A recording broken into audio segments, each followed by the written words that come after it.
મતદાનની તારીખ અને સમય રવિવારે 22/6/25 સવારના 7 વાગ્યાથી સાંજે 6 વાગ્યા સુધી।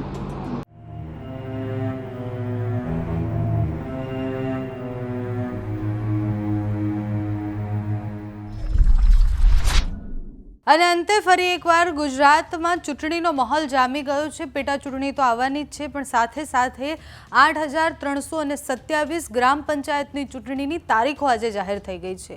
ઘણા સમયથી અટવાયેલી પેન્ડિંગ ચૂંટણીઓ હતી, એ બધી ગ્રામ પંચાયતની ચૂંટણીની તારીખનું એલાન આજે કરવામાં આવ્યું છે। ગ્રામ પંચાયતની ચૂંટણી માટે 22 જૂને મતદાન યોજાશે, 25 જૂને મતગણતરી હાથ ધરવામાં આવશે, 2 જૂને એને જાહેરનામું બહાર પડશે અને 9 જૂન સુધીમાં ઉમેદવારી પત્ર ભરી દેવાનું છે।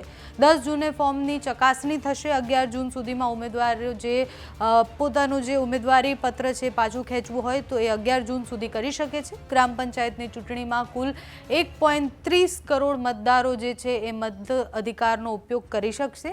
અને આ જે જાહેરાત થઈ છે એ સ્ટેટ ઇલેક્શન કમિશને આજે કરી છે। સ્ટેટ ઇલેક્શન કમિશને આજે પ્રેસ કોન્ફરન્સ કરી અને ચૂંટણીના નિયમોથી લઈને કેવી રીતના ચૂંટણી યોજાવાની છે, કેટલા સ્થળો પર છે, એ બધી જાહેરાત કરી છે। તો સ્ટેટ ઇલેક્શન કમિશનની આજની પ્રેસ કોન્ફરન્સ સાંભળો। પહેલા હું ગ્રામ પંચાયતની શેડ્યુલ બાબત વાત કરીશું, પછી બાકી અન્ય વ્યવસ્થા માટે વાત કરીશું।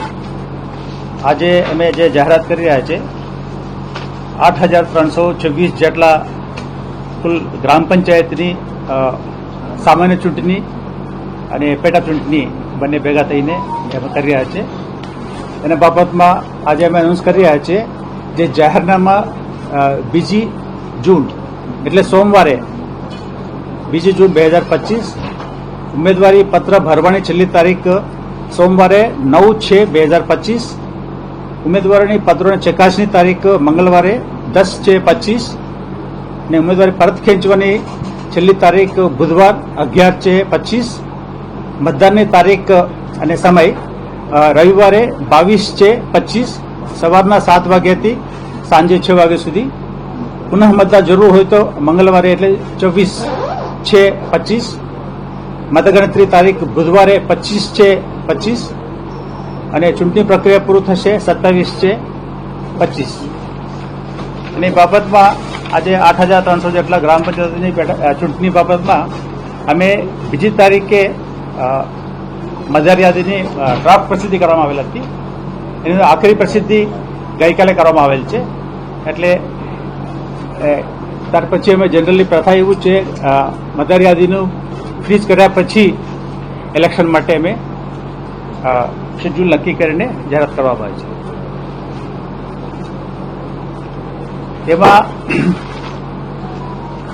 આજથી આજે 8,300 જેટલા ગ્રામ પંચાયતોમાં જ્યાં જ્યાં ચૂંટણી ચાલે છે ત્યાં આચારસંહિતા અમલમાં આવશે। આચારસંહિતા બાબતમાં 2021માં વિગતવાર કોમ્પ્રિહેન્સિવ ઇન્સ્ટ્રક્શન આપેલા છે, એ અમલમાં આવશે।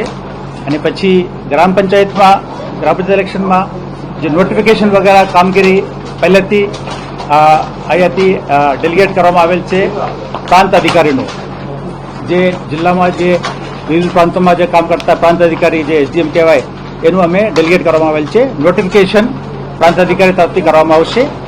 રાજ્ય ચૂંટણી પંચે કલેક્ટરોને પત્ર પણ લખી અને પંચાયતની ચૂંટણી માટે સજ્જ રહેવા માટે આદેશ કર્યા હતા। આ ઉપરાંત જરૂરિયાત મુજબ મતદાન મથકથી માંડીને જે સ્ટ્રોંગ રૂમ હોય છે એ નક્કી કરવાથી લઈને બધી જ સૂચનાઓ પહેલાથી આપી દેવામાં આવી હતી। હવે ચૂંટણીનો માહોલ કેવો જામે છે એ જોવાનું રહ્યું। તમારું આ વિષય પર શું માનવું છે અમને કમેન્ટ્સમાં જણાવજો। અત્યારે આ વિડીયોમાં બસ આટલું। જો તમે અમને યુટ્યુબ પર જોઈ રહ્યા હોય તો સબસ્ક્રાઇબ કરજો, ફેસબુક પર જોઈ રહ્યા હોય તો ફોલો કરજો, અમારા વિડીયોને લાઇક અને શેર કરજો।